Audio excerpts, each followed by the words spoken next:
I'm glad it showed your picture too. I was a little unsure if it would Me too.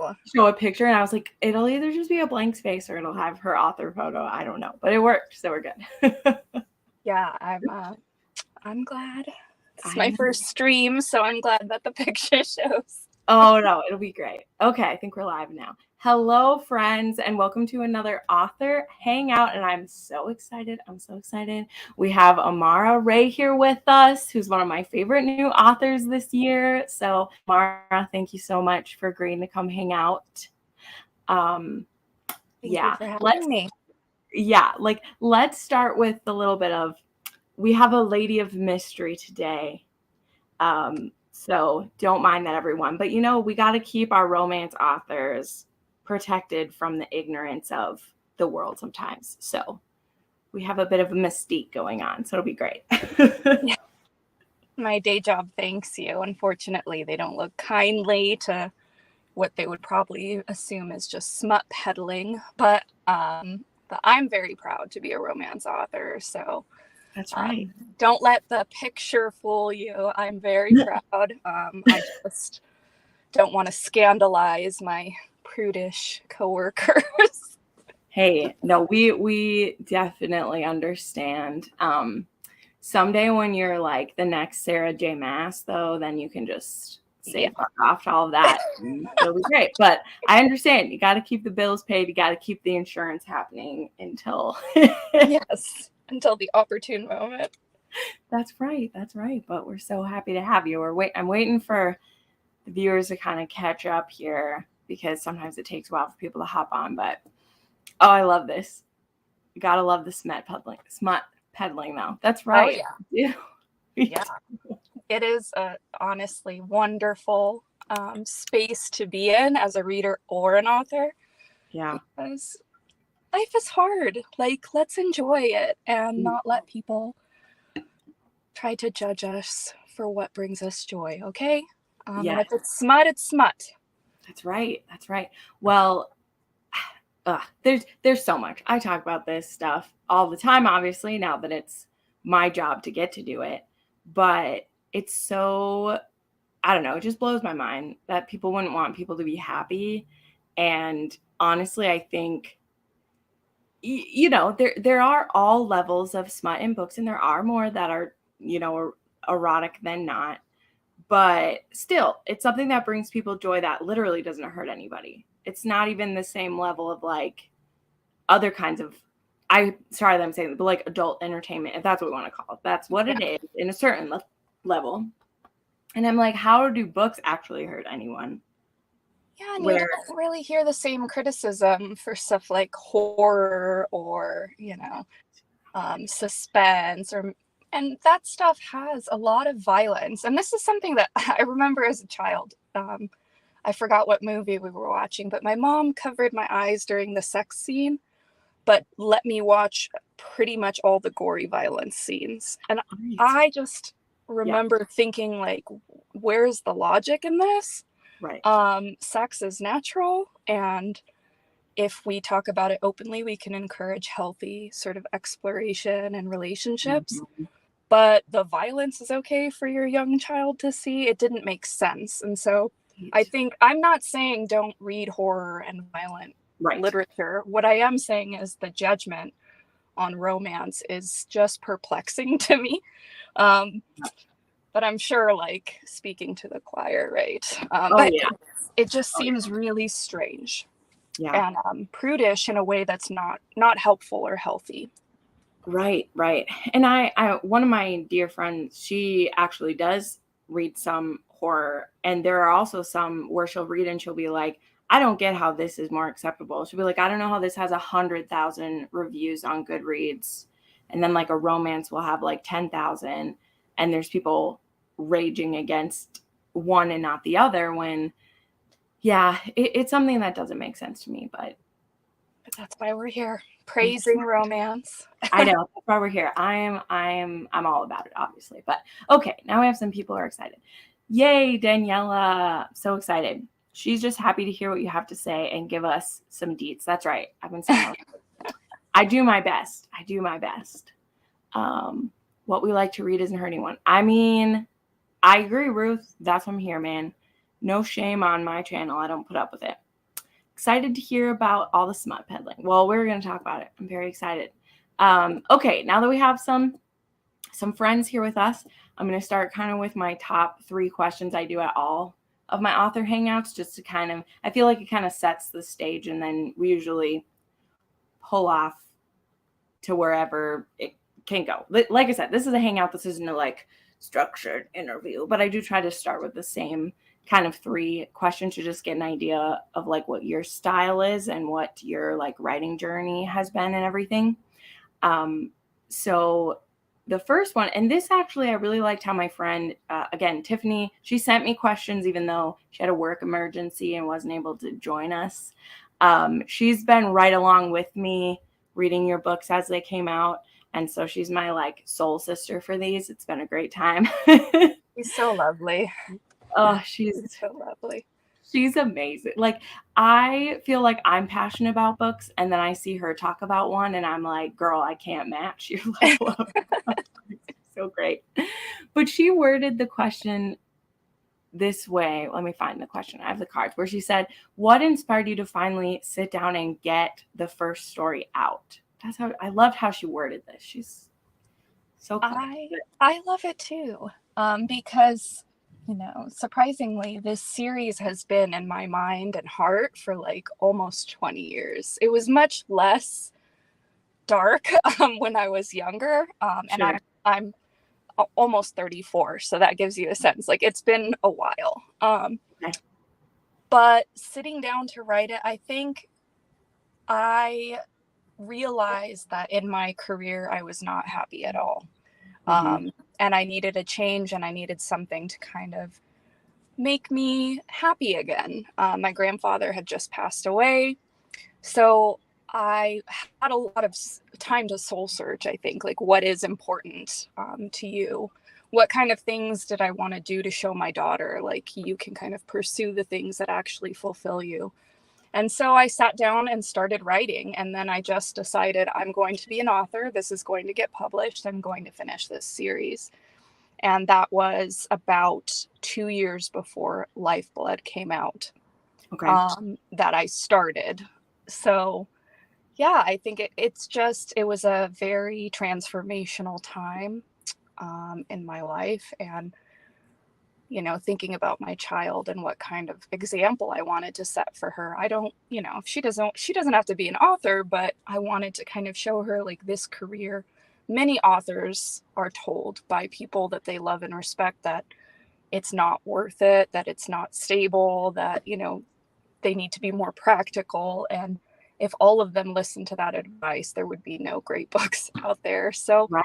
I want her to think about that, you know, if others tell you it's not worthwhile, it's not stable, maybe live your life so that you can say at least you attempted to do the things that you love. So Aw. Tiffany must be peeking in. There she is. Aw, Tiffany. Hi, Tiffany. We love you. I'm sorry you're not live with us, but I'm glad you could peek in. Well, she's being a girl boss, cleaning up other people's messes. Gotta love it. Beautiful. Okay, then I like to ask kind of, you know, you said you've had this in your mind a long time. Like, was it these like ladies who popped in your head, or like what came first? Was it the characters or their powers, or like what came in? You know, I know in the beginning of every book you say that you have Wiccans in your life, right? My mom, yeah. Yeah. So like, was there something about that kind of inspired this, or how did this come about for you back then? It was really the characters. I actually posted a story a while back that one of the characters, not even a main character, was the first one that came to mind. And I have her story all planned. But good. You know, the characters, the only one, they kind of changed over time, but their voices were sort of there. And then the plots and situations and relationships developed around them. It was the coven first. It was always my coven of witches first. That was at the forefront of my mind. And so their stories had to develop from their personalities and experiences. So yeah. That's how it works for me. I Nice. wish it was the whole plot first. That would make writing easier. Sure, I bet. Because it's like, oh, I have these ladies and they're in a coven, but now what's happening to them? What are they doing? Yeah. And so sometimes, with their personalities, there are certain scenes that really come to mind. Like for the second book, Naya really destroying that other witch in a fight. Spoiler alert, it's right at the beginning. You're not going to be shocked by this, that Naya likes to fight. But that I knew from the beginning was going to be in her story because that represents her. But yeah, for the most part, it's the characters, and I kind of just follow along behind them. I love that. Oh my gosh, I love that. For me, like Hydras was when this series really like kicked into gear too. Because I mean, I loved Lifeblood. It surprised me so much. It really did. It grabbed my attention. But then reading Hydras, I was like, whoa, okay, these ladies are here to play. Let's go. Yeah. And I actually worried that Lifeblood, I know it starts slower because Colette's a very different person than Naya. And Yes, that's kind of like what I stress. Colette is not, she doesn't have that violence in her as Naya does, although she can't tap into it. So it definitely starts slower. She's not the type who's going to try to, fight a whole clan of warlocks to get her freedom. She really thinks about where her capabilities are. She's not going to kind of sneak a knife and try to stab people. I mean, that's just not her style. It takes a lot more to set her off, as we would say. Yeah, and I would say she's sort of practical, whereas Naya is too, but, if Willow or Eva were in that situation, they would be fighting and dying to try to get out of it, right? Colette's very practical and very realistic. And I did worry that starting with her would kind of give this sense that the other books would be similar, but no, they're really not. Yeah. And I think by the time you get to Willow's book, you realize they're very different from each other. Yes. So yeah, very different. I think that's great though. But yeah, Tiff said she felt like a shield maiden in a lot of aspects. Yes. Yeah. I like that. But I can see where that would be a concern, but I also think it's good, like if you're gonna have 6 books with 6 different women, like you have to make them different. Mm-hmm. Otherwise it just feels it'll just feel repetitive. Like they have to be distinct, and they're very distinct in my mind. So I think most people could probably more compare Cass to Colette, but they're also very different in the way that their responses and their personalities may both be much more gentle than the others, but it comes from different places. So, and that's why their mates are so important, because I don't think someone like Makai, Cass could not handle someone like Makai. Like she would not be able to fall in love with someone or forgive someone like that. Right. Whereas Colette, just based on her past and her capacity for forgiveness and the fact that she didn't go through the same traumas that Cass did, was able to. So even though they both are much more gentle than Naya and Willow and Eva, they're still very different. And I think I hope that comes through. I hope it comes through. It does. Well, it does. And again, because there's so many, and again, like gorgeous covers that absolutely beautiful, but they do all have they all go together very well. So you need the characters to be distinct so that we know which book is which, if that makes sense. You know what I mean? Like, you don't want to read a series where they look similar, the characters are similar, and every situation's similar. Then you just have then it just feels redundant the way through. But I was going to comment on what you were saying about the mates, because though Colette is a softer one to start with, like Makai is not. And that's why that one had me from the beginning. I was like, oh, whoa, what is going on with this warlock? Wow. He was somehow so endearing, even though he's just a psycho. Like he's I felt for him. And what I was going to say is that I think that it could have been hard to read Colette first if Makai wasn't the match, because he needed to be the first mate.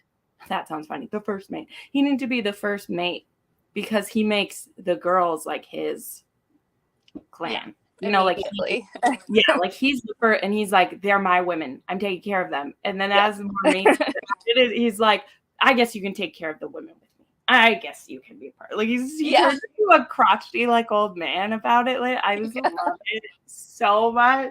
I love it so much. He's particularly, so I think, of them. right. Yeah. Was it with Alex that he kind of? I don't know. He gives some lip to one of them where he's like, I don't know if I trust you. I don't know. And I just love it so much. I love Makai. I really love seeing him in a future one. But anyway, okay, I should see what people are saying and not just monopolize you the whole time, because I will. Daniela, this series and its characters are just so awesome. I love all the witches and their males. Yes, love it. Cynthia was commenting on what your inspiration to get going. She said, I love the determination. I can't wait to read your book, Cynthia. I cannot. Please send me an email or DM me when it's done, or if you have any questions or just want to commiserate. I love it. They are different from each other in some shape or form. Yes, they all are.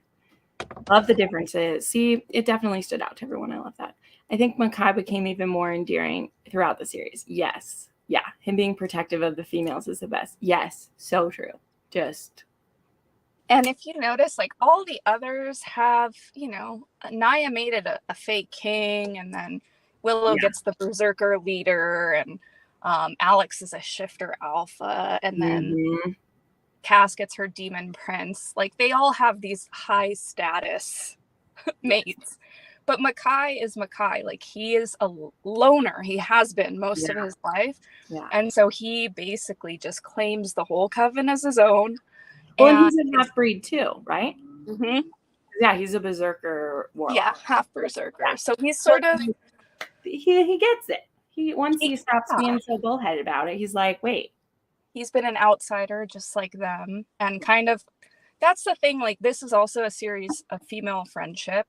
So their sort of sisterhood has kind of been a strength, which I think they learn as time goes on. At first, there's a lot of bitterness about their treatment with the elders and all of that, but they've always had each other. Meanwhile, Makai lost his family very young. They were not a good family. With this evil clan of warlocks, thinks they're really ridiculous. Like he does not have like a good view of most people he meets. The berserkers, like, they rejected him, and so you kind of see Torek have to deal with that, the guilt over that in his own Torek way, because he has very few emotions. So I think it was important to start with Makai, and also to kind of expose them to there's some sense that they've been really insulated and like focusing on their own sort of plight, and then they realize there are other hybrids, and Makai is one of them, so he understands them, I think, in a way that others would not. But I love that element. Okay, I was meaning to wait to ask this till later, but it's literally showed up 4 times by now, so I'll just do it now. They want to know if there's going to be audiobooks. Everyone, I was going to ask about audiobooks, okay? I would ask. Everyone wants to know. They're asking, are there plans? Has anyone approached you to do them? Are you going to try? I know they're very expensive if an author has to do them themselves, but let us know. What do you think? Yeah, I'm hoping to start on audiobooks next year. So I know it. I wish I could do them at the same time, but like you said, they're very expensive. But I'm hoping after book 6 comes out, I can start thinking about that. Okay. No one's approached me about audiobooks, but I'm hoping next year we'll start having some, because I know there are many readers who much prefer them for a variety of reasons. So yeah.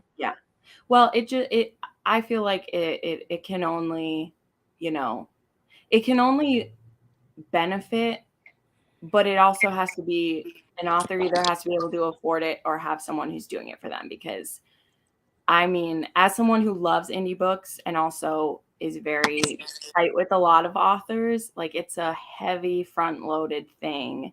And not everyone will jump into them when the books are already out. You know, like, Yeah. it's kind of a thing where like, oh, I'm reading them as they're new. So it's a risk to take, but I also think, just me personally, with the kind of series you have, I can see people binging this on audio. So like, I just see people binging through it so quickly. So yeah, I think it'll be great. And I would love to hear some of these growly men in audiobooks. So I'm always here for it. Definitely need to get the right people on board for that. Yeah. And, you know, I'd love to give readers as many options they can have, right? Yeah.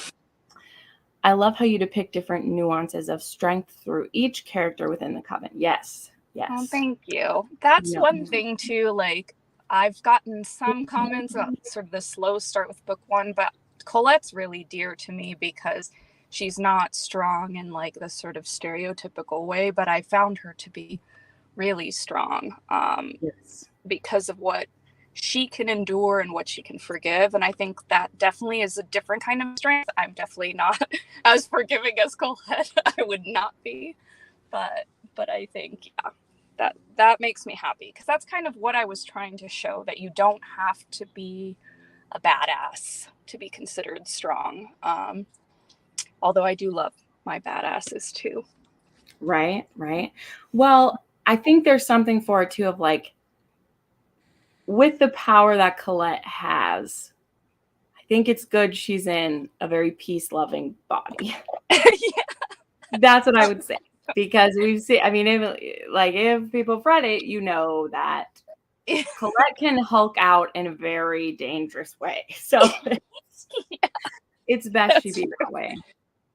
That's true. I just want to. That's true. Same with Naya too. She has a very destructive power, although it only works against the Fae. But that's part of it, is they're very young, and I think they have a lot to learn still. Colette can't control that really dark power, but if she could, and she was in, say, Eva's body, people would be in trouble. So I think you have a point there. Yeah. No, I just want to, Sarah, yes, we definitely want them to be accessible. So hopefully things keep going well. These books keep doing really well. And then they'll hopefully be the funding to be able to do that. Because, I mean, I know Amara wants everyone to be able to enjoy her books. So hopefully that will happen soon. But anyway, just wanted to comment on that. Yeah, and Danielle was like, you can count me in, even though I've already read it. Hey, I reread them all the time, man. Like, I love it. And I mean, I've said this, like, when I reread this, I think it was just before Zephyr was coming out, and like rereading it and seeing everything set up so well from the beginning is always interesting to me, because that's the thing too. A book can appear slow the first time you read it. But when I went back, it was not slow, because I was like, all of this exposition, it directly is setting up things that I'm reading later on. And like, specifically the conversation about like where all the girls had to go when they were split up, that explains so much for especially like these two books. So yeah, it wasn't slow when I went back. And I think, you mentioned that my mom is Wiccan. This does not have really anything to do with what she practices. So it's very different. The world needed to kind of be built to be, the first book needed more world building to set up for future books. And that's kind of a balance. So any aspiring authors or authors out there, we have to figure out how much world building to include. A lot of it just stays in our minds as we're writing, but readers need enough, right, to be able to kind of ground themselves in the world you create. So you can create whatever you want, just making sure that people have enough information it's hard to figure out what the line is. So I'm glad that you see the payoff. Right. Well, because if you don't do it, then people will be like, the world is so two-dimensional, I don't know anything. So it's like, you can't please everybody. And I always think it's a little better to err on the side of it, because like, seriously, your books are not that long compared to some fantasy books that we read and fantasy romance or paranormal romance. So it's like, it's not that big of a deal to do that. Whereas if it's not there, then you don't feel grounded in the story. And then it's harder to do fantastical things because then it's like, oh, well, where was the setup for this? Yeah. Because of some things that happen in the beginning, which for me were very disorienting at the start. By the time you get to the end of Lifeblood, you're like, oh, I know that this is a possibility. This isn't I'm trying not to spoil things, everybody. This isn't just out of the blue that she's able to do this. Like, we already knew that it could happen. Yeah. Whereas in some books, the thing that happens at the end just happens and it's like, oh, love did it. And it's like, well, love's great, but also showing magic that's well explained. That's great too. Yeah, and you don't want to have just something happen to sort of miraculously save the day, so you want it to make sense. And obviously when you're working with magic, like at some point that magic is going to come in and it acts almost as its own character, right? But yeah. That's true, Danielle. Daniela got the benefit of my reread because she picked this one to be annotated. So yeah, aww. That's true, Danielle. She got me being like, oh, this is important. So she got a cheat code for that. I love that, a cheat code. Yeah, I was like, oh, yep. Remember this part. Oh, that's funny. You devoured it. Oh, I'm so glad. Oh, thank you. Trisha, you're so great. I love it. Okay, I literally went through 2 of the questions because, see, I told you we would just go where we were going to go. Okay, we've also touched on some of it, though. That's great. Inspired, blah, blah, blah. We did that one. Okay, this is some more, like, in the past stuff. Like, what were your first, like, romances you read? What are some of your first that you read? Well, yeah, that's a funny laugh. What does that mean? Yeah. I love telling this story because I think it just, my mom gave me all those bodice rippers when I was maybe 8 or 9. I was reading bodice rippers. So. 8 or 9? Yes. Whoa. The grandparents of dark romance were my first introduction to the genre. Yes, they were. They definitely were the start of dark romance. Mm-hmm. Highly inappropriate behavior going on. Most of them were like westerns, you know what I'm talking about, with the cowboys on the cover, or other highly inappropriate. Oh you just made so much sense to me because Makai is definitely a bodice ripper hero. Remove the warlock powers. He's a bodice ripper hero. Yeah, he is a bodice ripper hero. Like, oh, you're mine. I'm gonna touch your boobs. Yeah. So and then I'm gonna braid your hair in the bubble bath because I can. Know.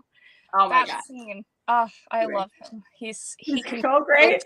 Seriously, the amount it was like, why? You don't have to brush my hair. I want to. You're my woman. I'm gonna brush your hair. He would carry her around with him everywhere if he could. He's so cute. Anyway. Yeah, so bodice rippers introduced me to the genre. But for paranormal romance, it was, of course, the queen, the goddess, Kresley Cole. Yes. Oh my god, I compared you to Kresley Cole. You're welcome. Oh, that is like, I could die happy right now. She's a goddess. I owned her books with the original covers. I don't know how many of you have been reading her long enough to remember those original sort of they were the, what do you call them? The drawn ones almost. This one? Yes. I had pretty much all of them in the original until she switched to the new style. So yeah. When I went on a trip, I found a first edition hardcover of Lothair. Oh, and I have it that. Is now a book I would save in a fire. Yeah. Because I reread this for Spooky Month and I just am like, yep, he's still a king. He's still the king. It's perfection. I got that the day it released, and I have been waiting for him. He's exactly the kind of hero I like, because he's not a hero, is he? Exactly. Not at all. Yeah. Oh my God. You know what? And that's why. So the thing for me, I say with it, especially this works in paranormal and fantasy, is the thing that Cressley Cole makes me die for, which many things I die for her.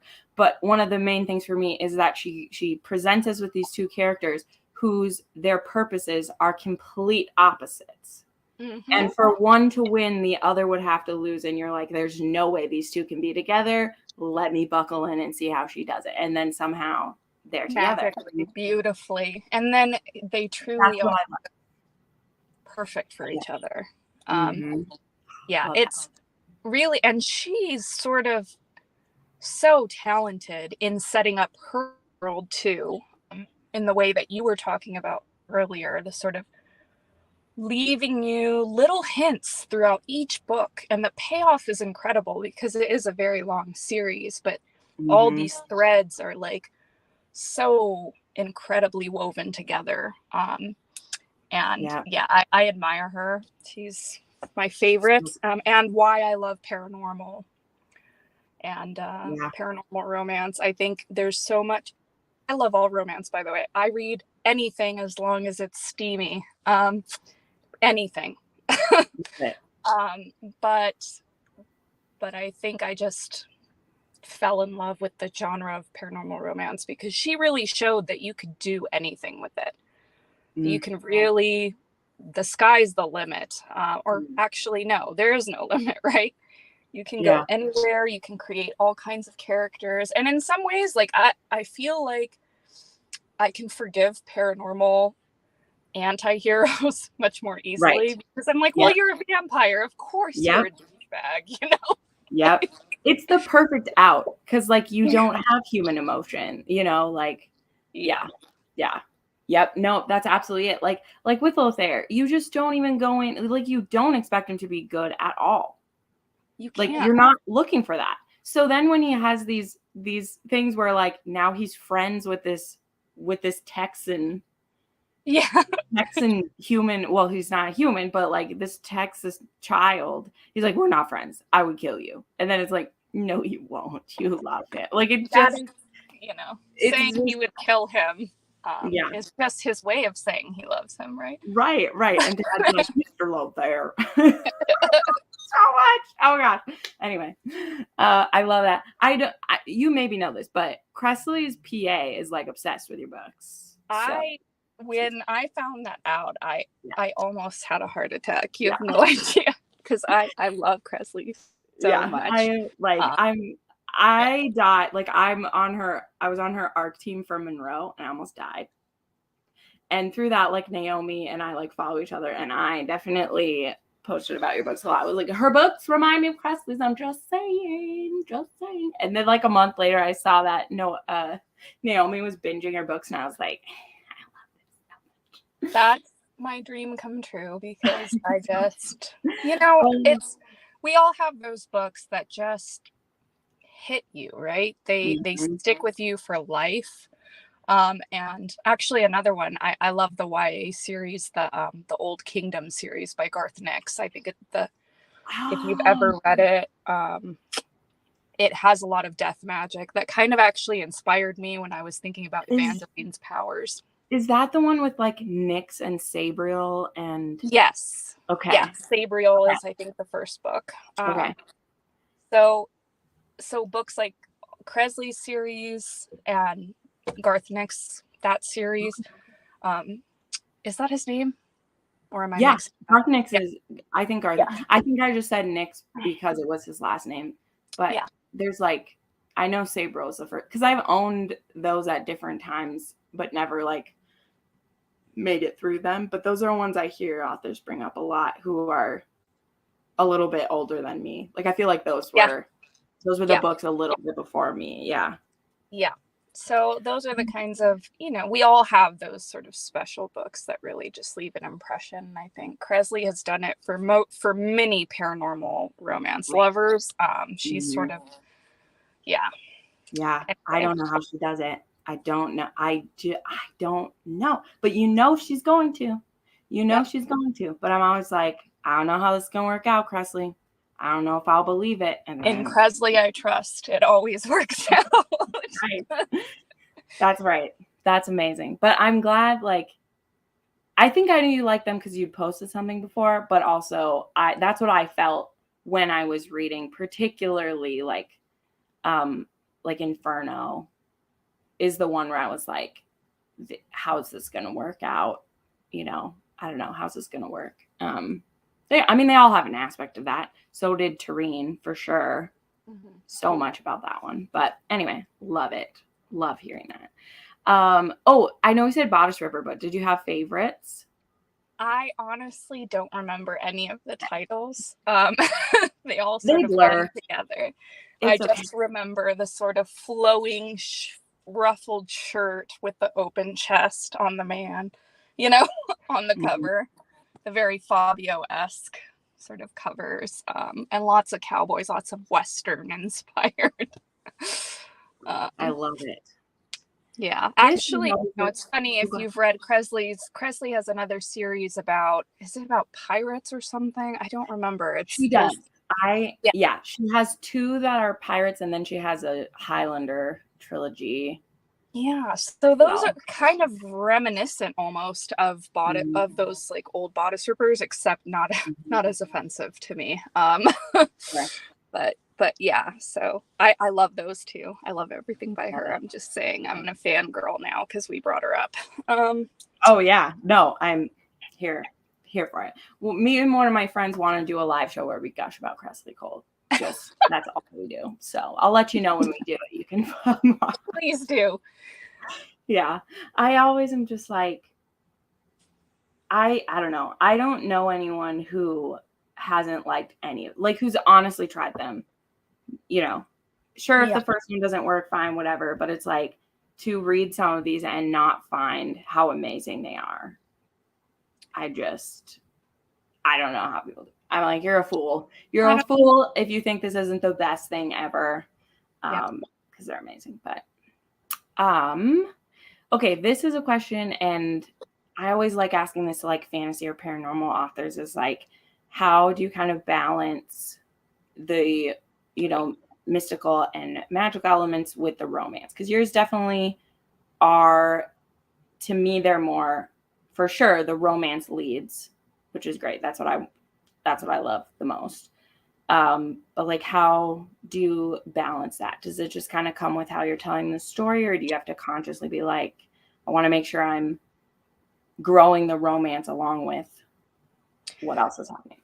Yeah, I feel like for me, the romance should be front and center, at least in my series. That was always crucial to me, because at the end of the day, they are romance novels. And so the characters and their relationship had to be the main plot. And so the fantasy gets built in around that, and it sort of drives their actions and their sort of responses to situations. And but I didn't want magic to kind of be like, it can't be the magical fix it for the relationships. So yeah, it can be hard, but thankfully my editor is amazing and is always encouraging, you know, you need to add more romance here, more about feelings here.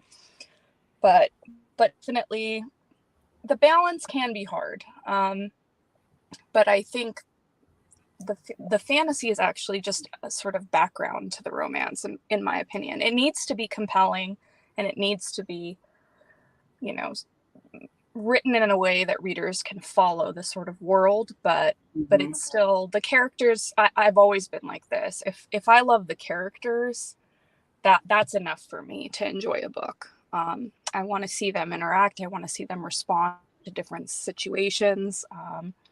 I want to see them. I love external crises that the mates have to face together. It's fine if there's some internal strife, but this is one thing, you know, I actually read a lot of, I've been getting into like cheating romance, and I love other woman drama, but I don't like to write it. Okay, good. Please I don't like to write it. Yeah, sometimes I want that like you like to fake us out that there's other woman drama, ma'am. Just one time. No, it's okay.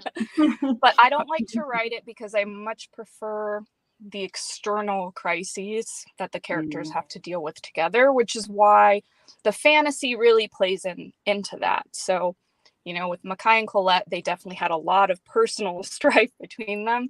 But in the second half of the book, they're really facing a crisis of like other warlocks and the elders. And then, you know, I don't know how many people have read it. I won't spoil it, but there's a lot of external enemies that they kind of have to deal with together. Yeah. And so that's where the sort of fantasy, I think, really shines. But yeah. Good, I don't know if that answers it. No, I think it does. I think it does, because I like to hear that the romance is forward for you.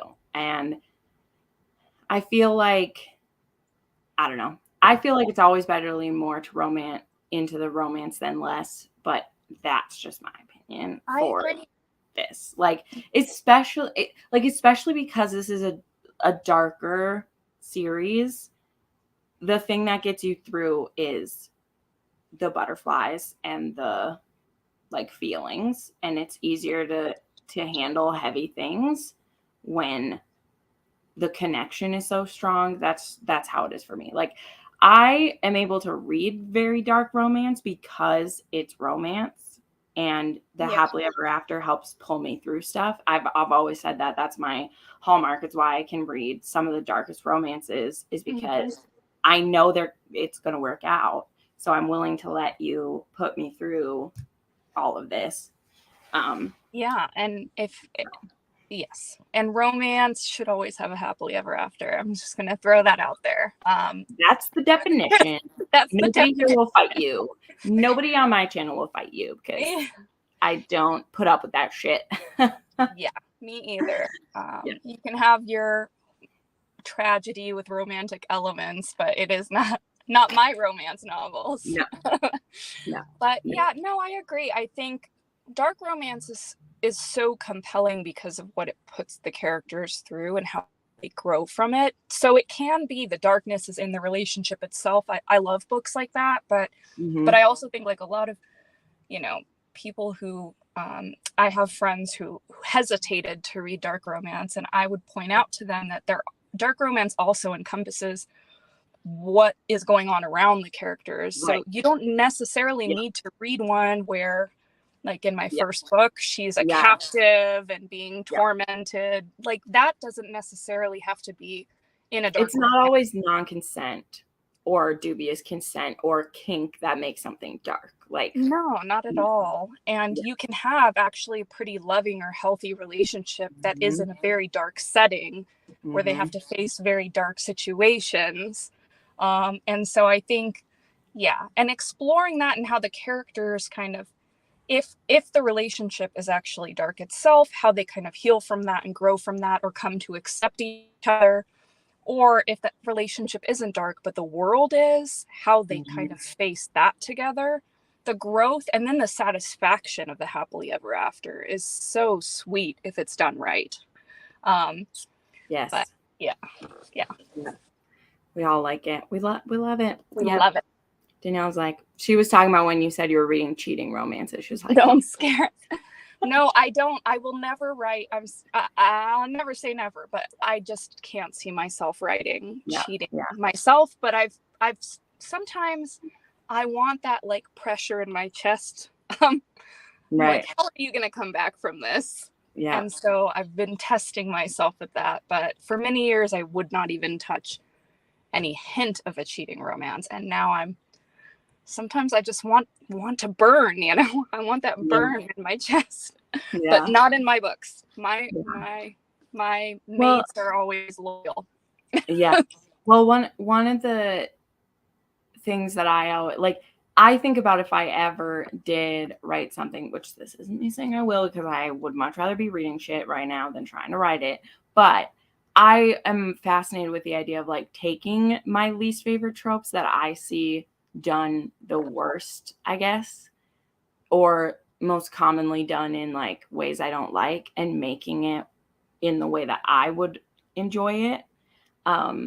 And like one of my favorite authors right now, like her newest book, she did a second chance romance, and she doesn't like second chances because so often it's because somebody did something like shitty and you broke up. And so what if it's 5-10 years later? Like, if you couldn't make it work, how can you make it work now? And I mean, the way that she did it, it was like, yeah, I would have broken up with that person, but also you do change and grow up and look at things in a different way. And so she wrote a second chance the way that she would write it. And it was really beautiful. And I was like, good job. See, that's what you do. And that is the talent of an author, to me, is to make tropes that you don't like work for you, or tell the stories that way, because you have the power. You have the power to do it. So yeah, and we're all readers, so we kind of know what doesn't work. So with second chance romance, I'm not a fan of big, long separations. right. I don't want to read. Yeah.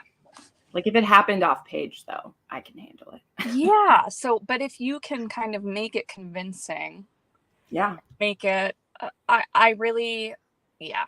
So that's the skill, like you said, of authors, that they understand what they didn't like in certain books and that they can kind of adjust. So, like, I actually love the secret pregnancy books, but one thing I really have come to dislike is when, there's every chance to tell the father that he's going to be a father, and then it doesn't happen for like 10 years, right? You're literally reading my mind. Like, I was just talking about that. I have a podcast with one of my dear friends, and we were just talking about this today. I don't mind a surprise baby, but I don't like a secret baby. Yeah, I think secret's definitely the wrong word, but like, if you have a book where she tries to tell him and a series of unfortunate events basically prevents her, I love that. Oh, that's my jam, because then of course he's all righteously angry for no reason, and it's like, it's your fault, bro. Like, I love that, but I cannot certain things that I cannot stand, right? But authors can be very creative and kind of, but there are people who love that trope. And you know what? That's what's so wonderful about people love this. Every trope. That's right. Yes. And there are books for every reader. So if you love that sort of secret, you know what? I can totally get on board with someone who's super vindictive and like, you know what? You cheated on me, so I'm not going to tell you about your baby if it's in fiction. Like, I could respect that for my character. No. And I mean, you're pointing out the thing of like, she tries to tell and then he did something bad, or this happens in historicals. Like, the father of the guy is like, pays her off, or says he doesn't want, like, someone gets in the way, and you're just like, bitch, you didn't check with him. He wanted the baby, like, there's that kind of stuff. Or she sees him in a compromising position that isn't what she thinks it is, all of that. That's so fun. I always say, like, my favorite secret baby, though, is that, like, it's a mafia story, and she finds out he's in the mafia, and then it's like, yes, I'm not going to tell him now. I'm going to run away. I'm scared. Protect my baby. Yeah. No, I always say, like, there was a secret baby in my family that was kept a secret. Like, my cousin, that he was told that the baby was lost, and then she gave the baby up for adoption. No. So I'm super triggered by it. That's totally understandable. Like, I don't think he'll be a good dad, like, with no reason. Like, I don't think he'll be a good dad, or like, oh, he said something that hurt me, I'm gonna go. And then, like, was literally found out after the baby was adopted that my child lived and you didn't tell me. And now his name wasn't on the birth certificate, so we could never find out what happened. It's just sort of like the vindictive secret baby. So it's like, and that's the thing, like, in fiction, something can work, but like in real life, you're like, that actually happens to people and it's horrible. But in fiction, when he's a mafia guy, I'm like, run away. Yeah. We'll see how well it goes, because he's definitely going to catch you. Yeah.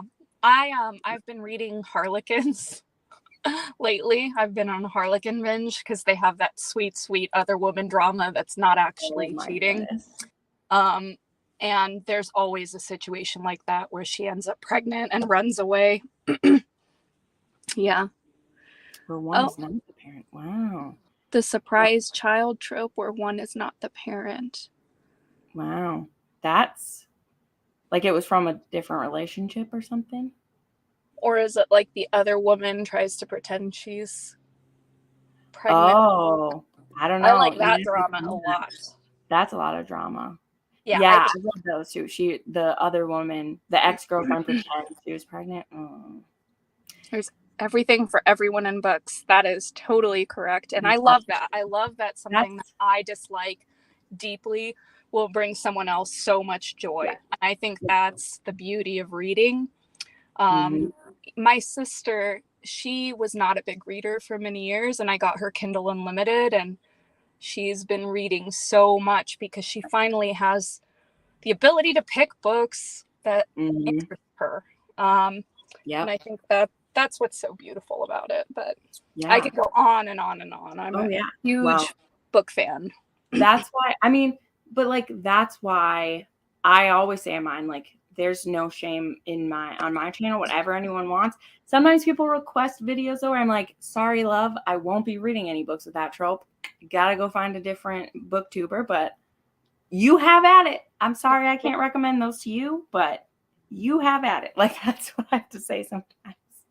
When people ask me for like Omegaverse or they ask me for cheating romances and I'm like, I haven't read any that I've loved. I'm sorry. So I don't have ones to recommend because I didn't like them. But a lot of my booktubers love them. So, oh, you meant Secret Child. Okay. Got it. Or one of them isn't the parent. I got it.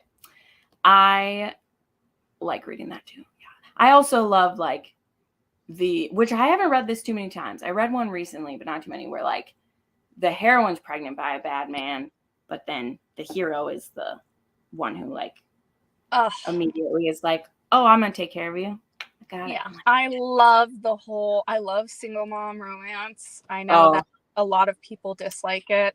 I love single dad romance too, but I love when she's pregnant and he just claims her and the baby. I think like 1% of You is one of them that is just incredible. Love it. It has a little lactation kink in it, which is yes. But yeah, I love that. I just think, I'm actually a single mom, so maybe that's why, but I just think it's so wholesome when you have this sort of, a father is, someone who steps up to help raise a child, right? So blood doesn't matter. Found family in general. My favorite book of all time outside of Outlander doesn't count. It's above everything. It's above everything. But my favorite book of all time is The Takeover, and it's a single mom. And it's my favorite book.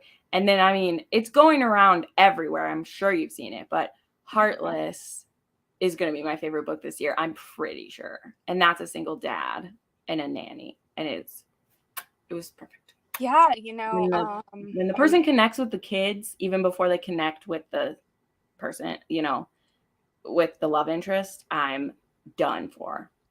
Well, you love the Takeover. Did you read Mr. Masters? Yes. Because that is my absolute fave by her. Oh my goodness. Yeah. I need to like reread because I've been a fan of hers like before The Takeover was out. Like I was a fan. And so I read all of those. And I recently peeked back into Mr. Masters because it had period sex in it. And I did a video about period sex. I was like, oh, there's period sex in here. Woohoo. I was like, TL1, she's not afraid of putting that in here. I love it. And I love the nanny trope. I love he's, I think, a widower in that, but it's so hot. Like you said, period sex needs to be more represented in romance. In that one too, because I went back to like read the scenes to make sure it was actual like sex and not just like comfort, because that's great too, but that's a different thing. And he's saying to her, he's like, I need to be intimate with you right now. So however you're going to feel okay with that, I need us to do that. And I was like, stop it. You're perfect. Stop it. But it was the way you said it, because she's just like, no, like we can do something. He's like, no, I need to be with you right now. And I was like, stop. I need that connection and the fact that you're, I love that because That's the thing about TL. Like, she's so good at the sex moves the story and the relationship forward. And I know I will read books just for pure smut enjoyment, and they don't need to move the plot forward at all. But I love when those scenes, like, you see the connection deepening, and it really is them taking a step forward in their relationship. And it's so hot the way when he's like, I need this to be close to you, and you're on your period, and allowing me to do that, to connect with you. Then it's so it was romantic, and I know that seems it just was just beautiful. So definitely reread Mr. Masters. I definitely should. I know I can listen to the audiobook of hers, so that would be a good one to listen to. I read that one before I did audiobooks, so I need to do that one. But anyway, we could also gush about her. I have to get through these. I have 2 more that are more serious, and then I have some fun ones to get to, and I want to get to those. So a couple, where is it? I had a couple more. Okay, so this one was, which story was the most cathartic for you to write? I would say the last book. Yeah, the last book that I wrote, Tareen. It deals with really difficult things, and I tried not to be super detailed about them, but sexual assault is such a serious thing, and I wanted to represent it in a way that was familiar to me as an SA survivor. And that meant a lot to me, and I actually had a lot of conversations with my editor back and forth about it, because I wanted to portray it in a way that was true to that experience. We talk a lot about body betrayal, but I think that depicting what that does to an SA survivor, to have their body quote unquote betray them, in that they might orgasm from their assault, or they get wet, and feel like in some ways it's their fault that it happened because of that. That was really meaningful to me, to kind of write about, because obviously, I know intellectually that's not the case. It's not your fault. Just because your body responds to something doesn't mean it's okay that it happened.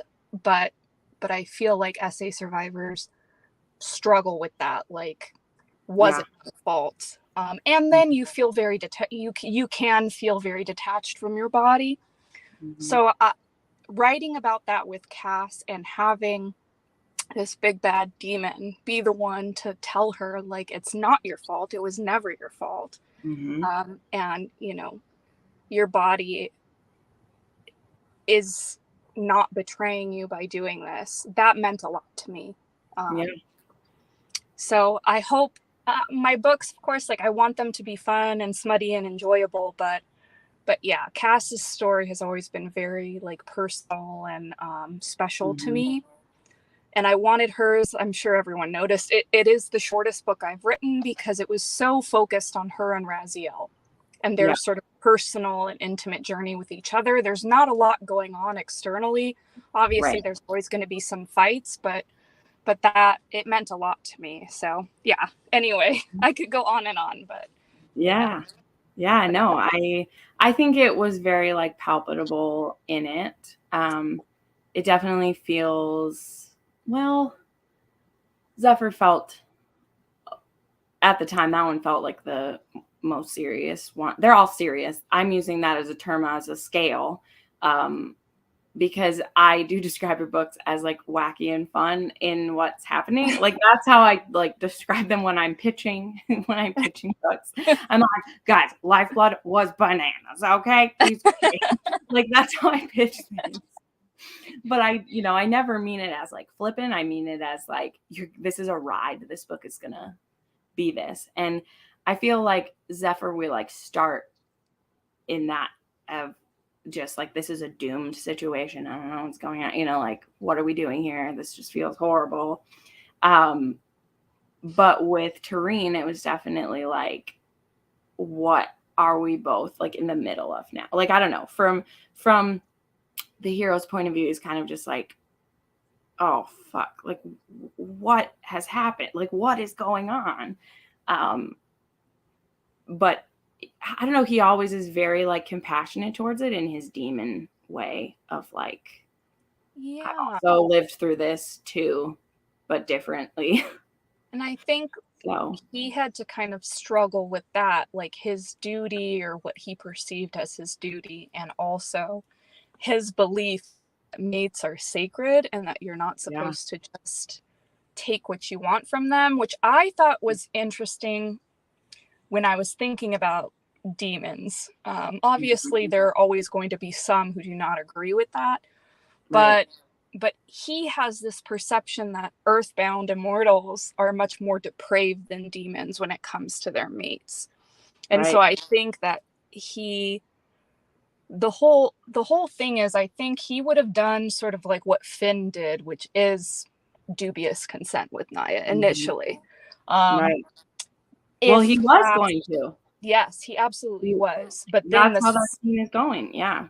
the second he sees how traumatized Cass is, like he cannot do that to her. Mhm. And that's really important for, I think, his character development, to Yeah. realize that her comfort is more Yeah. significant to him than the expediency of his mission, right? Right. And yeah, anyway, it's Right. hard to balance that when you have those sort of darker elements, especially like, I knew I couldn't make, initially I thought maybe I should make this darker between them, and I was like, I can't put Cass through that. Cass cannot handle that.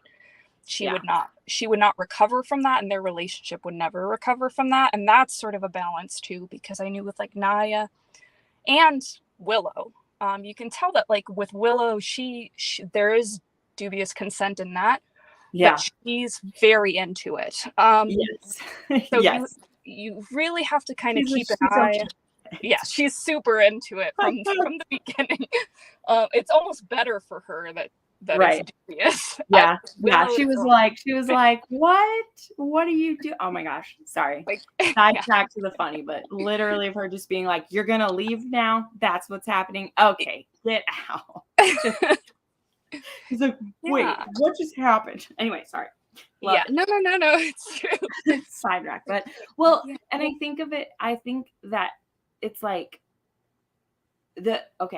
two parts of it for me when I look at it is that for this specific mating with a demon to work, like she has to accept him too, which I think was a very good decision that be a necessity. But also to have him, because I feel like with him he was like, well, she did, and even her too. She's like, I made this deal, like I'm okay with it. I made the deal, it's fine. But then the reality of it for him is he's like, she didn't realize what kind of a deal she was making, yeah. or And I she's too okay with this deal. So what happened? I don't know. It's interesting. and I think for Cass, like she's like, I've been through the worst Yeah, with males, so I can yeah, handle it. And then the situation arises, and it's actually, no, you really can't. Like it will hurt you. Just because mhm. it's happened to you before doesn't mean you become numb to it. That's right. And I think that's something that she had to realize also. And I think Raziel was much more aware of that than her, because she's in her head thinking like, Mm-hmm. she's dissociated from her body, right? And she's Yeah, like, I can separate from it and he can use it, but my mind's going to be safe elsewhere. And he's like, this is going to damage her in ways that will never recover from. yeah, So that's kind of the interplay there. And I think because Raziel experienced some abuse too, yeah. um, including sexual abuse, although not, you know, there's Yeah. really, I'm not going to compare who's the No, bigger victim, no. because that's But I mean, I ridiculous. would But say like he was molested, hmm and he that may not have been raped, but he was yeah, certainly molested, and hmm so he has more understanding of her situation than she right, realizes, and I think that also helps him be much more empathetic to her. yeah. And Um, it's also the same in that it's a betrayal by a family member yeah, too, yeah, and So he knows that pain of like when you can't even trust your family. Yeah, absolutely. Absolutely. And I think that was really important to me, that she have someone who could understand and also be gentle with her, but also but not in the same way as her coven, which has been trying to protect her and shelter her all this time. And you can kind of, I hope it comes through that Cass was sort of languishing, because she loves them, she knows that they love her, but she feels like they don't trust her. And now they do trust her, but that's her perception. Like, they don't trust my abilities. I'm a liability to them, in fact. And she needed to realize, like, her powers are not a liability, that she's capable of protecting her coven too. And Raziel is there next to her, teaching her that that's the case, because Willow may have enjoyed sparring with Cass, but Raziel's sitting there and helping her get in touch with her powers. So I think that was important development for her. Yeah. But yeah. Well, and when she can go back and like be around her sister's mates and not run, have her run. Especially Alex. Yeah, like that's a powerful moment. Because now she can fully be like a part of the family now, because she's had to pull more and more away as they found mates who are very aggressive males, which is what is tough for her. So yeah. I like that her assessment is like, Torek is the most relaxed of all of them, even though he's probably the most violent, or capable of violence, right? It's because he's so familiar with it that it's almost he's just chill, quiet. He's not putting pressure on her. And but yeah. Well, it's literally speak softly and carry a big stick. Like, Torek could take down anybody. Yeah, he literally can. So he doesn't need to posture all the time. Whereas like Makai wants you all to be known that he will cut you at any moment. And and he's a big, powerful warlock, and he's the most impressive, all of them. Yep. Yes, I'm glad, Danielle. It was so good. It's tough. The one thing I say about being an arc reader and being the first read of a lot of things is that I have to hold a lot back, you guys. I have to hold a lot back because I can't talk about everything. But specifically this year, like, there's been a lot of like big books. And I mean big as in like how it made me feel, where I'm just like, it was great, you guys, you should read it. And I'm just gonna stuff all my feelings inside because we can't talk about it. No. I need to get back in. Though. Yeah, I need to get back. Like, my weekly wrap-ups are so large, it's like hard to also have like spoiler sections, because one thing that I used to do when I had a smaller channel is I would do reviews with spoiler sections in them so that I could talk about those things, but I can't, or I would have 3-hour-long videos. But I love it. Tareen was brilliant. I knew it would be my favorite, but I was not expecting so much depth from it. Oh, thank you so much. Yes, I remember so well that she had to face her love and hate towards her sisterhood. Yes, that is. Yeah, and the bonds of friendship and like sisterhood are so strong, but they're also, they have to kind of learn to become who they are separately from their sisterhood. And there is going to be tension between them, but at the end of the day, they're so loyal to each other. And I think that's I love female friendships in romance where they're having conversations that don't always involve their mates, right? And I love that.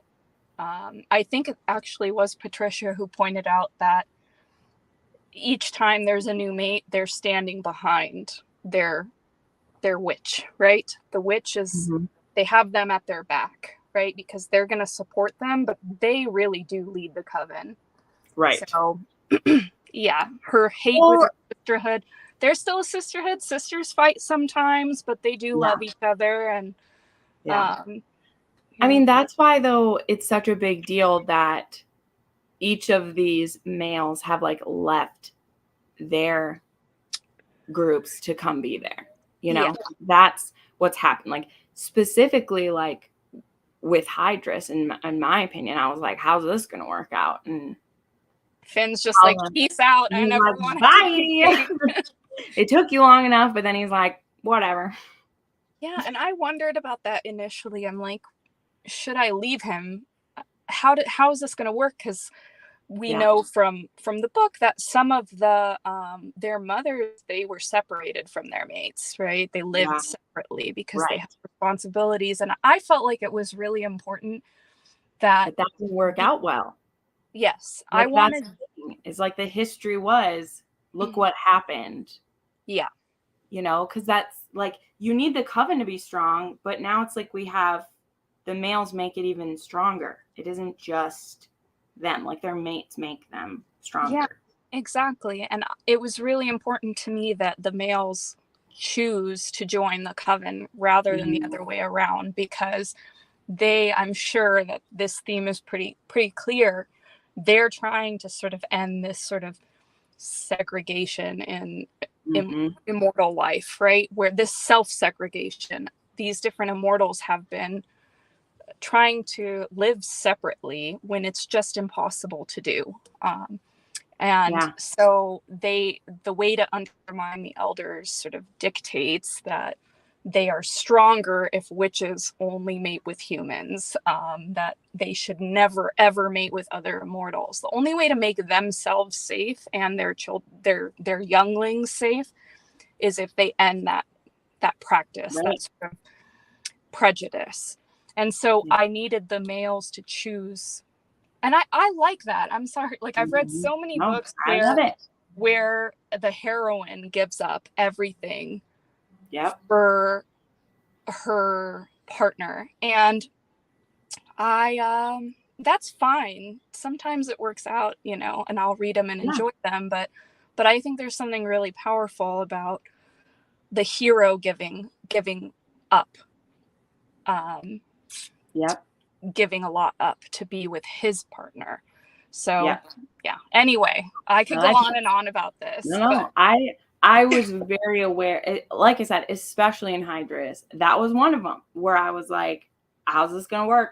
He's like a pizza king over here, like, what's gonna work? And I was like, this is a perfect answer. This is great.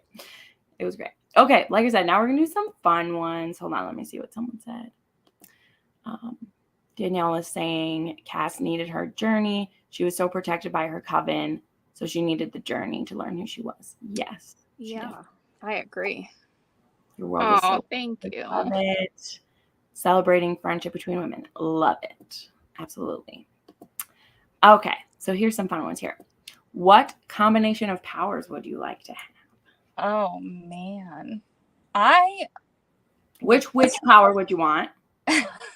Which witch power? I want fire.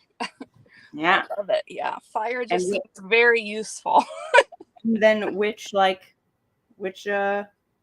being do you want? I think,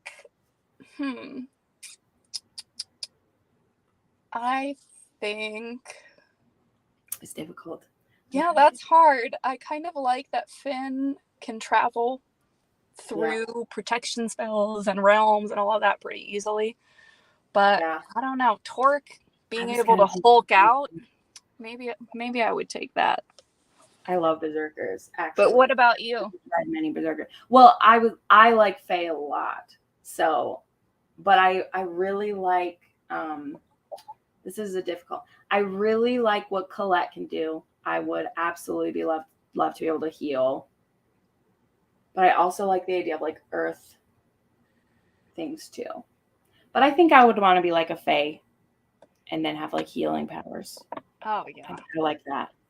I just unstoppable. I'm a caretaker by nature, so having like healing powers would be really great. Yep, I like it. But yeah, it's difficult. It is. Good stuff. It's good stuff. I mean, I haven't seen like the death powers yet. And I like those too. So all right. They're fun. We're gonna talk about that in a little bit. We're almost done here. Okay, here's one of the fun ones. Are there any kinks you want to write that you haven't or you've been afraid to? Huh.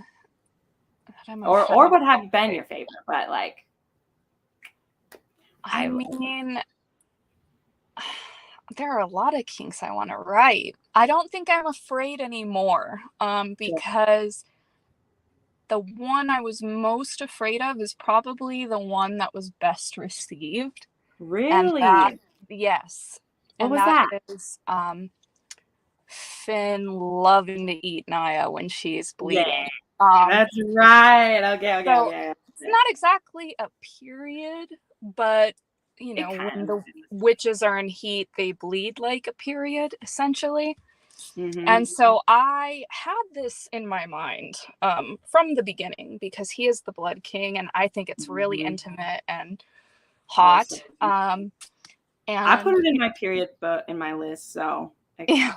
I feel like you don't see a lot of period oral, which is criminally underutilized because it's hot. Okay. Yeah. Carnal Urges by J.T. Geisinger. Yes. He does it twice. So hot. So hot. So great. And so I was worried that it would be too much for readers. And of course, lovely editor who always comes to the rescue was like, this is hot. Write what you want to write. Be true to the characters. And I included it. And it is honestly the thing that I get complimented about the most by readers. They love it. So now and I think I also love that Alex likes to eat Greer after he finishes in her. I think that is like the hottest thing ever. So both of those. Yes. So if you want to read, I love that because it's there so you go, guys. like, primal. I love it. But yeah, like what kinks do I want to write about that I haven't? I don't know. What kinks do readers want to see? That's what I want to know. What do you want to see more of?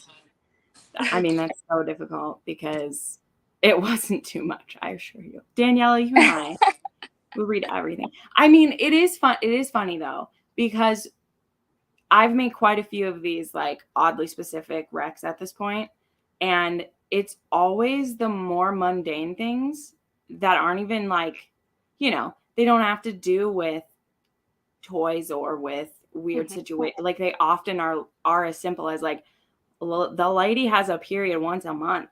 Is really these sex maniac heroes not doing it for 3 to 6 days a month? Like, is that really happening? Because I don't believe you. And so the fact of how difficult it was to find period recs. Yeah, and very annoying to me. These anti-heroes who do not hesitate to get blood on their hands are like opposed to, no, I don't believe it. And that's and period sex is like, if you enjoy it, you know what I'm saying. Like it's amazing. So I mean, that was the thing in my video. I had I had so many people being like, I love it. I like need to have orgasms when I'm like, they're saying that. And then there's people that are like, oh, it hurts really bad or like this or whatever. So I'm like, yeah, it's going to be how your body is. But there's something very intoxicating about you feeling gross, either just because you feel gross, not even if you think that your period is gross, you just feel gross. And then the man being like, I mean, I think it's the hottest thing ever. Thank you. Like there's the one by one of Pam Godwin's books. The hero's just intoxicated by the fact that like you are a life-giving being and your period shows me that you are fertile and I love it. Like he goes bananas. Yeah. Oh God, so hot. But specifically for me, what I'm not seeing enough of, I guess, is what I would say. And again, this is so simple and it's never in it enough. And I gotta tell you, it's ass play for straight men. Oh yes. It is and I'm not even just meaning pegging. Like I'm like, you're telling me you're not touching back there his most sensitive place. I love it. And especially the really like alpha males. When I read that in a book where she like sticks a finger up there, I'm like, oh yes. But authors just don't write it. Like I'm like, why? Why aren't you writing it? Why aren't you writing it? Because why is he being weird about it? Like, I don't know. There was even one where this like bad biker, he was literally like, stick your finger up my butt. He just said it. And she was like, oh, really? And he's like, yeah, it's amazing. And so I was like, hell yeah. Serena Aykroyd did that. Yeah, Serena Aykroyd did that. Like, her hero wears like butt plugs all the time. Straight as an arrow, and he wants a butt plug. But that's the thing, I think, with, you know, fingering the bum and period sex. Like, we just want them to be feral for each other at all times, and just seeking to pleasure each other more and more, and to give them like, just be explosive together in whatever way that they can make each other feel good. And it's so intimate. Yeah. If they're not feral for each other and willing to go the distance, then what are you even doing? Like, and I honestly think too, it's not that, I don't know how I want to word this, because I'm not saying that by saying like, oh, the straight guy doesn't want it. I'm not making that a thing. I just mean like, why isn't it happening? Why aren't you writing it? Like, just write it. Just put it in there. Like, if she's giving him a blowjob, stick your finger in there. Like, you're missing out on it. He always knows how to find the magic button. Why doesn't she know how to find a magic button? We're complaining that like, oh, I'm in real life. Oh, I can't find this, whatever they're going to say. And I'm like, well, how about the ladies? Why aren't you finding this magic button? Why aren't you? Like, reciprocation, okay? Touch the magic button, okay? Do it. Touch each other's magic button at the same time. What I'm saying. Do it. And I feel like it only shows up if the author's doing like erotica or something, then she goes for all of the erotic zones, where I'm just like, I don't know. I wanted to just show up in a nice contemporary I'm reading, where she just sticks her finger in and he's like, wow, that was amazing. Do that every time. And I'd be like, yes. It's even hotter in a nice contemporary. I think I was reading. Girl, it so is. I read, I want to say, I can't remember which author it is, and I'm going to remember the minute we log off, I bet, and I will DM you. But I think this is one of my favorites too, where she pleasures him with her mouth, and he comes in her mouth, and then he kisses her when it's still in her mouth, like not even after swallowing, it's still there. So read this too. Oh yeah, I've read it a few times. I love that. Yes. So I just want to see, just like the finger in the bum. It shows comfortability. Yeah, it shows comfortability. I've even gotten more into. I used to hate this, but I've actually gotten more into like spit too. Oh yeah. This thing. Because I used to be like, oh, I don't get it, but I've read it a few times lately where I'm like, nope. I would let that happen too. Yes. I feel like for me, and this is why I write with true mates, I want them to feel like, or like want to become one body. So it's like the intensity of their like connection is like, they feel like they are one, which means anything goes. Like, they want to taste each other in any way. This is why I love blood play. I love all of it. I want them to be absolutely feral. I want fingers in every bum. I want like just everything. So and like, I mean, spit kink, all of it. I just want them, no holds barred, their essence, their connection. I mean, we gotta know. Okay, we gotta know that, seriously, like, our virgin berserker, he doesn't know. She could just stick a finger up there and he'd be like, she's like, that's what you're supposed to do. You know what? Maybe in an extended, like an extended epilogue where hey, let's do it. That's a good idea. I feel like that would be something Willow does. It's totally Willow. She absolutely is. When he's being like, oh, you're gonna suck me off right now, she's like, okay, and then I'm gonna do this. And Eva would totally do it. Would come out his ears. He would just go bananas. It'd be great. I'm here for it. Yeah. Anyway, that was me with that. I just love it. But anyway, we didn't really answer it. I think we were saying you will write anything that works, right? Yeah. That's what we're saying. There isn't anything you're afraid to write. I love it. Love it. Okay, I already did that one. Oh, Tiffany wanted you to tell us your coffee order because she knows how much you love coffee? I honestly get lattes. I don't put sugar in my coffee or anything. Just Oh, lattes. wow. Yeah. I know it's so boring, right? I love coffee, but just boring Well, old. what's your favorite like coffee brand then? I like Sumatra coffee. So I Okay. usually get it from Starbucks, but Mhm. that's my favorite blend of coffee. Yeah. That works though. I mean, if you really enjoy the taste of coffee, then you don't need other things. Yep. I do not enjoy the taste of coffee, so I put lots of other things in it. Oh, yeah. I've really gotten into, because what I try to do on the weekdays is at least 3 of the weekdays I go to Caribou Coffee. There's one where I live that has like couches everywhere. It's the perfect place to get my work done in the morning. And they have these like boosted smoothies. So they have caffeine in the smoothies. And that's been my summer drink. We'll see if I switch to something hot. But they have this like blackberry lemonade one. And then they have like a mango. Yeah. And it has caffeine in it. It's my favorite thing. That's perfect. Yeah. So, and then the final one I have. So, anyone who's still watching, if you have any questions we didn't touch on, go ahead and throw up. Otherwise, don't throw up. That's not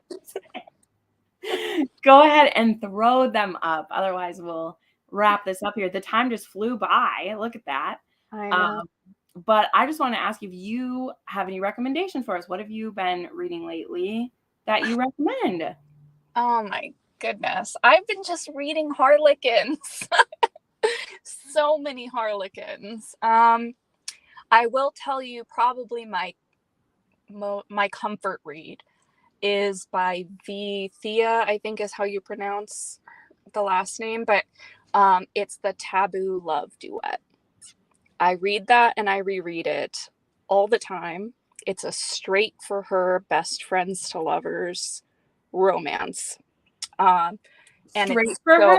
Straight for her. So Shut up. yes. I love those. I've literally only read 2 ever. Yes. You have to tell me what that is again. Oh my God. Yeah. Taboo Love Duet. Taboo Love It's Duet. on Kindle Unlimited. So I fucking love that. Oh my God, I love that. Because no one writes that. No one writes that. No, we can't go that way. And I was like, shut up. If sexuality can be anything, then you can have thought you were gay and then fall in love with a woman. Okay? You can do it both ways. And I think the way that the author handles, I like it because he's so comfortable in his sexuality. And he's like, I'm not straight. Like, I am basically whatever lands me in bed with the heroine. Like, it doesn't, she's the other part of my soul kind of thing. So he falls in love with her, not her gender. And I think that works for me because absolutely it's not like I was just confused for 30 years of my life. Right. It doesn't invalidate the life they've lived. Yes. And he never invalidates the life he lived. And he never is like, I'm straight now. Like that never crosses his mind. He's perfectly comfortable with who he is. But his whole thing is I fell in love with her soul, her heart, you know. And their first sexy scene, I should say, is so good. I'm good. Sold. I'm 1000% sold because I mean, I'm sure you know it. The only one other one I've read is Our Way, obviously, which you probably read if you love TL. So, oh yeah, I have to close my door because there's bugs coming in. Sorry, 1 second. Yeah, no problem. I had some air coming in, and then there's some mosquitoes. So I'm like, time to close that. That I had never even heard of that being a thing. And then the other one I've read, it's actually it's a poly romance where he thinks he's gay, but he's bisexual. And that was also amazing because that one, there's more people involved than just that, but it's the same thing, like his best friend and he wants to bang his best friend. And yeah, there's And like, he's like, but I thought I was gay. what are these feelings? Oh Yeah. God. Yeah. Well, I mean, that's what it was about the Our Way. Like why that book blew my mind is like when he starts getting hard, thinking like looking at her in her swimsuit, and he's like, what's happening in my pants right now? I've never slept with like he's never even touched boobs. And he's like, her boobs look really nice. Yeah. And it's him just feeling he's like the same thing. Like, I'm in love with her. Yeah. I'm not in love with women. I'm in love with her. And oh God. Yeah. That one, of course, is super, super messy because TL doesn't do anything in an easy way. That isn't messy, yeah, but Like, messy it in was the painful, best but way. yes, yes. Why? And I love the exploration of it because, Yeah. you can, yeah. Yeah. I just love Right. that it kind of just shows how people can connect beyond what's in their pants and their, Yeah. like that almost doesn't matter in certain situations where you really are just, I love this Yeah. person. Well, and it's, I mean, to me, that's the thing of like when you read a gay for you book, like that's why I do Those enjoy are gay for you. amazing. Because I feel like that's such a hard thing for, what the conflict is like, I was married before, like I was this, and like now I'm attracted to a guy, like I don't understand. And I'm like, of course it can go the other direction. Of course it can go the other way. Like, I mean, sexuality can go in any which way, and that's the beauty of it. And I think what matters at the end is that connection, the romance. And I love the idea of like it doesn't matter what body this person is in. right. I just love them. Literally any body. It doesn't matter what they look like, what gender they are, nothing. It's why we love monster romance. Yeah, exactly. Like, I love this person with 5 arms. Who cares? More arms to pleasure me with. Okay, yes. I almost let you get out of here without us talking about your upcoming series, and I am going to spank myself for that later because we're going to talk about that because I have questions. Because, I have questions with what you dropped on us in the back of Tureen. Because number one, this is funny. I'm glad Danielle is the one who brought it up because I promised her I was going to ask you about it and I totally forgot. Because when she finished Tureen, right, she messages me and she's like, Jen, oh my God, what's going to happen with this person? And I was like, girl, did you read all the way to the back of the book? And she's like, what? What do you mean? And I was like, pick your book back up. So she goes and she's like, oh my God, what does that mean? And I was like, I don't know. I was like, go look at what the upcoming book's going to be. So tell us what you can tell us about this. And please tell us if this is going to have sword crossing in it or not, because I need to know. It will absolutely have sword crossing. There must always be sword crossing. I didn't know because I got to tell you, I'm very happy. But I flipped the page and I was like, oh, fuck, I hate those because people haven't been doing those right. Okay. They haven't been doing those right. And so I was like, please, Amara, please don't break my heart. I want to read your books. You have to do this. So you've completely relieved me. But anyway, tell us what you I hope I do it right. So it's going to be a reverse harem. Yeah. Because she needs all the help she can get. And it was always going to be a reverse harem. Okay. June's powers, I can't give too much away, but she really requires help managing her powers. And so her mates are going to be that help. But it is important. Some of them are not going to cross swords. But there is going to be significant sword crossing involved in sort of very different dynamics between her mates and each other. Yeah. And my whole thing is like they need to become a unit and a family. That's it. And so even the ones who don't sword cross, they need to become like brothers to the others. Oh, yes. I'm just, yes. No, that's exactly it. That is seriously it. Because here's the thing, yes.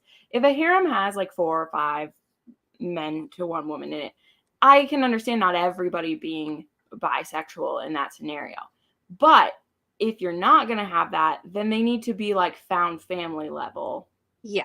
Otherwise, I just don't like any story. And again, I'm speaking me as in I, not in romance as a whole, but like me, I don't want to read any romance where the entities in it don't all connect with each other.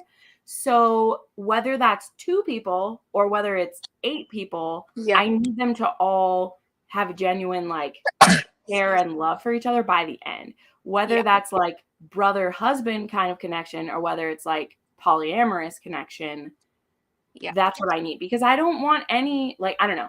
I know that reverse harem like came about as obviously a turnabout to have like, oh, the woman gets all the attention, but I don't want anyone to get all the attention in a romance for me. And they shouldn't. And I think that's really important, that the dynamic, I mean, she is sort of at the center because she is the main character, but that in their relationship, they're equals and they have different relationships with each other that are separate from her. So even though June is going to bring them together, because that's just what happens in this situation, that they develop their own relationships with each other regardless of her.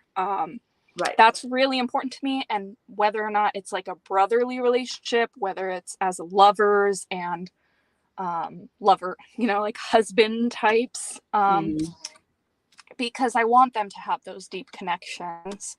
And they're going to need to, and that's kind of the point. And it was the same point in the Immortal Coven series, that you need to be a unit and, love each other and have that loyalty to be able to survive. I love that. Okay, good. Yeah, I promise there will be swords crossing because it's excited. I'm excited.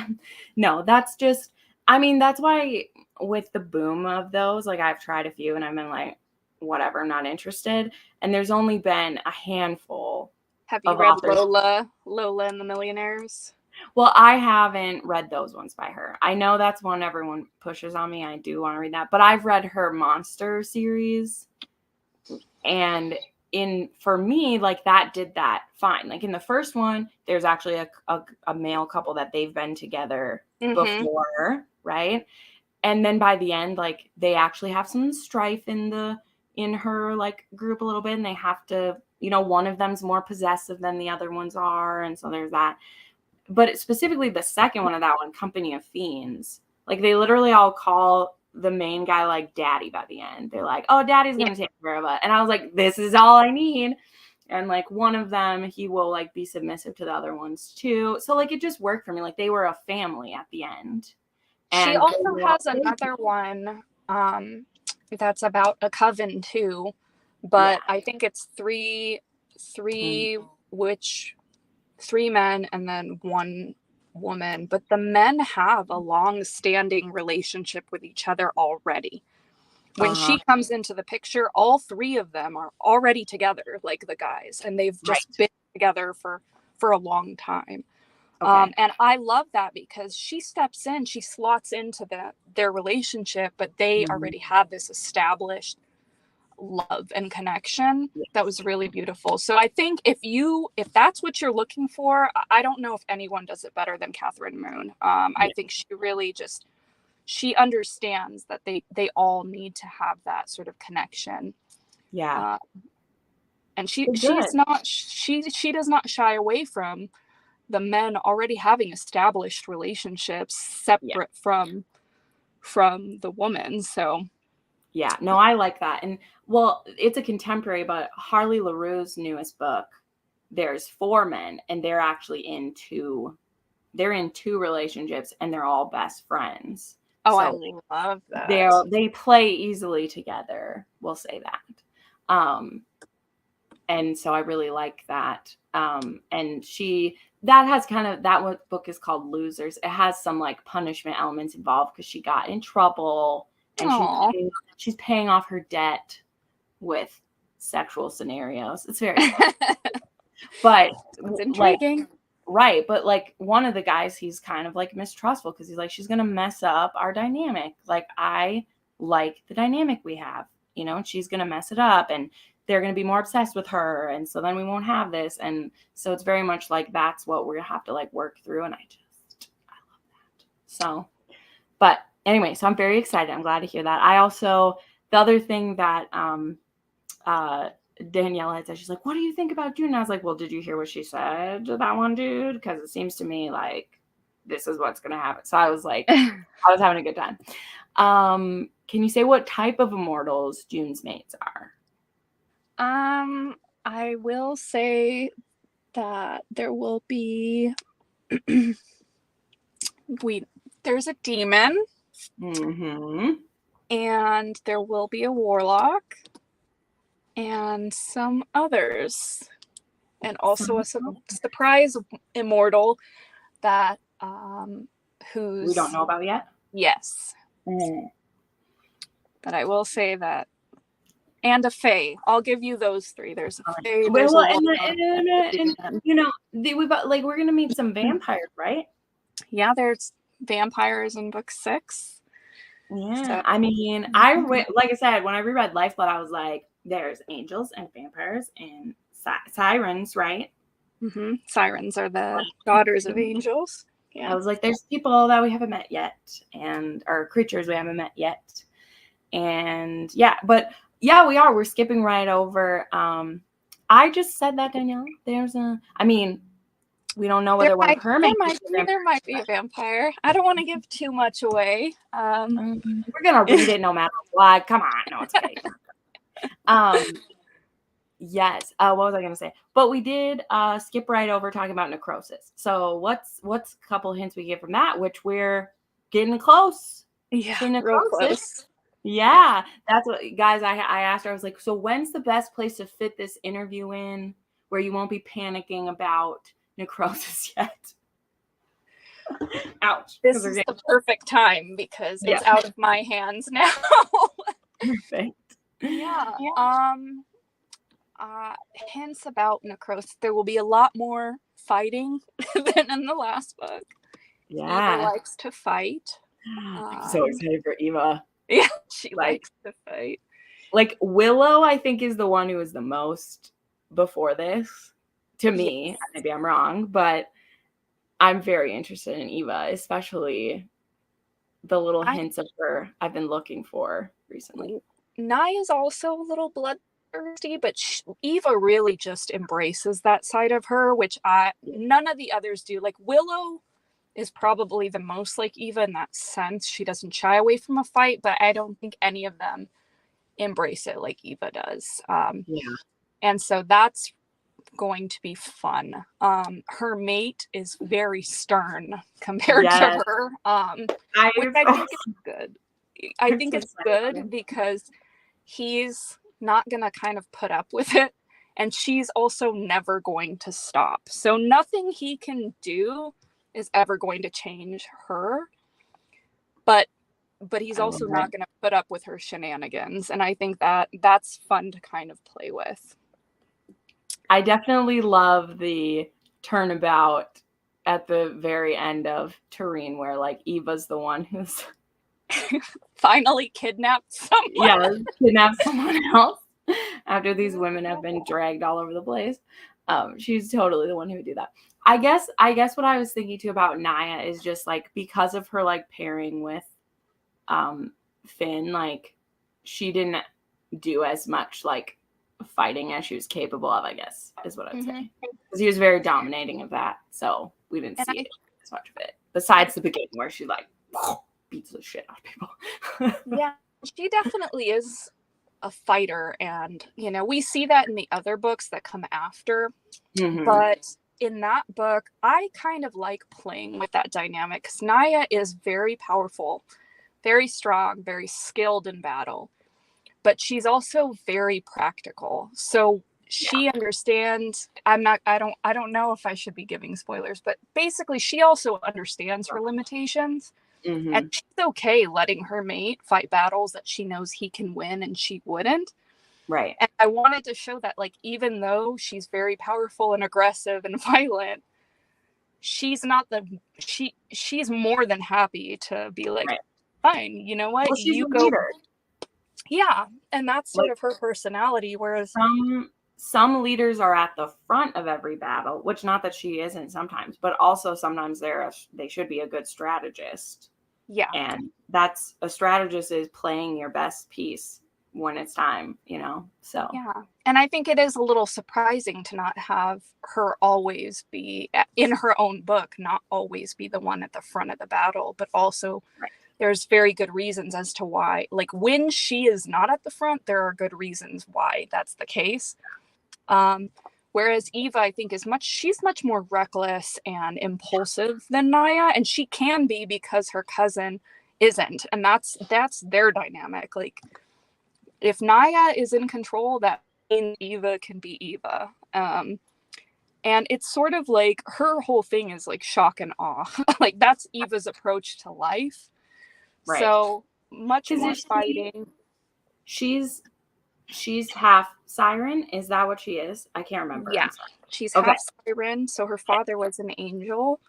Right. And I think she has a lot of resentment about that. So mating an angel should be interesting for her. And kind of learning that her perceptions are partially correct, but also very off. It really is. I mean, it really is kind of like an inverse scenario of Lifeblood in some ways, of the like hating a half of who you are type of thing. Yeah, I think she is okay with who she is. She's very comfortable in her own skin, which is going to be very different from the last book. Right. She is very comfortable in her own body, and she's very open about her seeking pleasure and enjoyment and being a fighter, but she doesn't like what she perceives to be weakness in her bloodline. And that's kind of what she rejects, and she needs to kind of come to terms with that, I think. Maybe not as much. She's not going to be in her head as much as Greer was, or like Cass or Colette. But there are some things she'll need to work through, and I think having her angel mate will help with that. Yeah. Danielle's looking forward to angels. Yeah, I like it. It. Well, that was amazing. Look at us, how much we covered tonight. I love it. Thank you so much for coming to this. This has been amazing. I loved it so much. I'm so excited for what you have coming next. Very excited for Necrosis and for everything coming next year. It's going to be amazing. Thank you so much for having me. You're lovely, and I love our chats. And I love that this is the first stream I've ever been on. Yes. Such an honor. I'll say this. I had Sophie Lark on for her very first stream ever. And I mean, look at what she's become. So, I'm just saying, I'm not saying it's me, but I'm saying it could be. And You're amazing. Like I've said, I've been a subscriber for a long time, since before I hit publish. And honestly, like such an honor to be here and to chat with you. And I had so much fun. So thank you. I love it. Yeah, let me go ahead and I'll end the stream then. Bye, everyone. Thanks for coming. And yeah, make sure. I know a couple of you said you hadn't read these, so I hope we talked you into it. Very excited. I always believe that giving just a little bit of spoilers is enough, because you excite people when we drop some things. That's always my thing. I feel like very rarely do spoilers actually scare people away, unless they're like people's triggers, and then they're like, oh, I shouldn't read that because it has this. See, I love extensive spoilers. I'm a spoiler hunter, but I know some people do not like them. Right. But I will say, if any of you have kinks you want in a book, give me some suggestions and I'll consider it. Yes, go join. Well, I don't know if Facebook will let us give it, but go join her Facebook. I have the links to her socials and her website in the description.